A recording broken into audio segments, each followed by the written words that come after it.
ദിവസം തൊഴിലുറപ്പ് തൊഴിലാളികളുമായിട്ട് ബന്ധപ്പെട്ട മുദ്രാവാക്യം ഇവരുടെ ലോജിക്ക് വെച്ച് നോക്കിയിട്ടാണെങ്കിൽ ഞാനാണോ മുദ്രാവാക്യം വിളിച്ചത്, ഞാനാണോ മുദ്രാവാക്യം വിളിപ്പിച്ചത്? പക്ഷെ എന്റെ ഫോട്ടോയും പേരും വെച്ചിട്ടല്ലേ മുഴുവൻ ഇടത്തും പ്രചരണം നടത്തിയത്. ആ പ്രകടനത്തിൽ മുഴുവൻ എനിക്കെതിരായിട്ടുള്ള മുദ്രാവാക്യങ്ങളല്ലേ വിളിപ്പിച്ചത്. അപ്പൊ അതൊന്നും വ്യക്തിഹത്യയല്ലേ?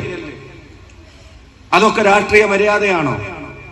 തൊഴിലുറപ്പ് പദ്ധതി കോൺഗ്രസിന്റെ കുഞ്ഞാണ്. ഈ നാടിന് കോൺഗ്രസ് സമ്മാനിച്ചതാണ്.